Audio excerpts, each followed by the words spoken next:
This pattern uses drop stitches that are dropped in two different ways. One way creates a row of the horizontal drop, so that's what you're looking at right here. You can see these really open stitches. And another way that I will be showing you in a different video is going to create a row of vertical drops that's going to open up these stitches right here. And you accomplish these two different styles of drop stitches two different ways.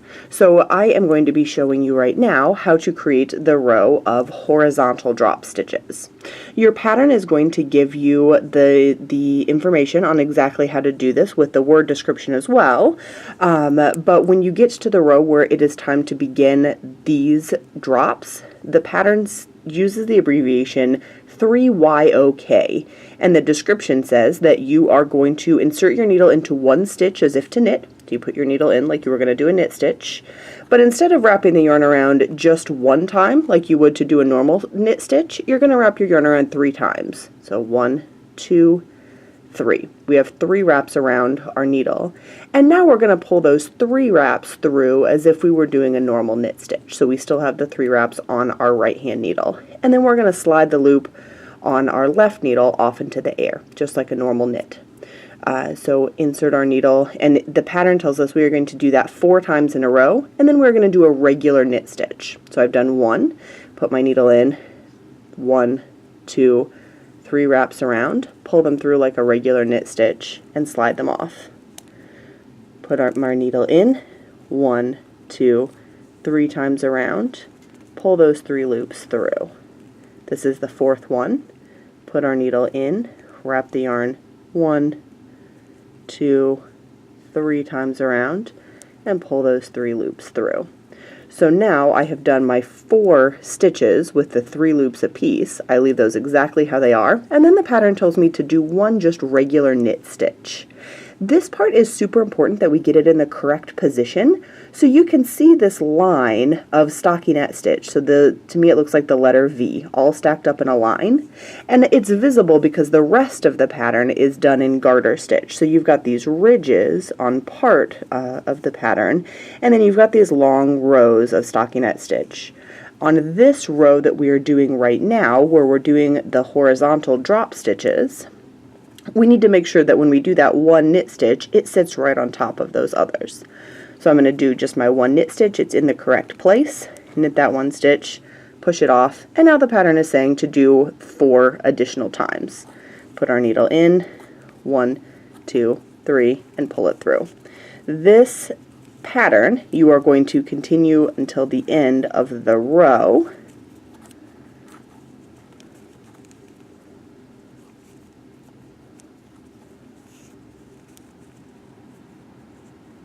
And knit 1, and I know that it lines up.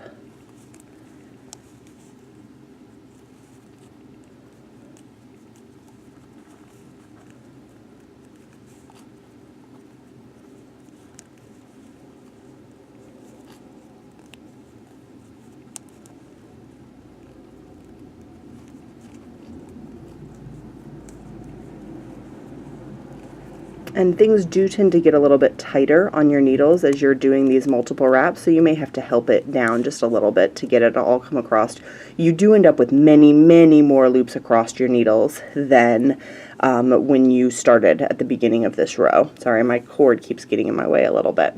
And now it's time to do the just regular knit stitch, and every time you do that regular knit stitch, make sure it's lining up on that row of stockinette stitch, that row of V's that's there. Just a regular knit stitch.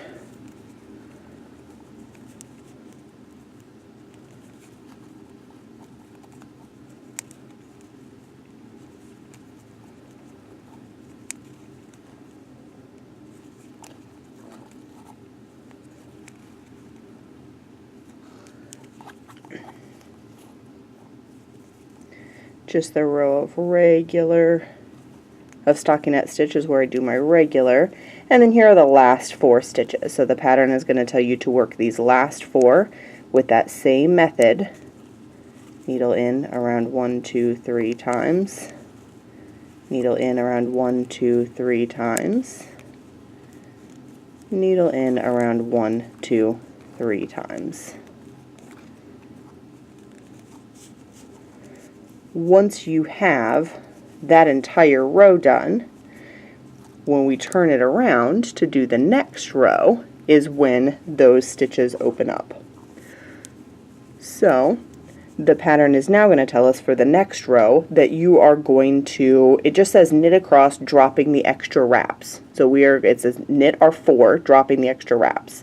So here is our 1 stitch with 3 wraps around. I'm going to knit, put my needle in as if to do a totally normal knit stitch, wrap my yarn across, pull it through like a totally normal knit stitch, but instead of pushing just 1 loop off the end, I'm going to push off all 3. And that is going to create a very long strand of yarn, and that's what creates the wraps. So the pattern tells me to do that 4 times. So knit 4 stitches, dropping the extra wraps. So I knit a stitch and I drop those all 3 loops off. I knit a 3rd stitch and I drop all 3 loops off. I knit a 4th stitch and I drop all 3 loops off. And then the pattern says to purl 1. So I bring my yarn to the front because I'm doing a purl stitch. And this purl 1 should be that normal stitch, the stitch that does not have 3 wraps around it. If you find that somehow your pattern is off and you are trying to purl 1 on top of those 3 wraps, go back and count your stitches again. Something's gone wrong. And then the pattern tells you to do the same thing again. Knit 4 stitches, dropping off the extra wraps. So I knit my stitch and I push off all 3 wraps. And I push off all 3 wraps. And I push off all 3 wraps. And I push off all 3 wraps. And then the pattern says purl 1, and that should be the normal stitch that does not have the extra wraps. You're going to do that to the end of your row.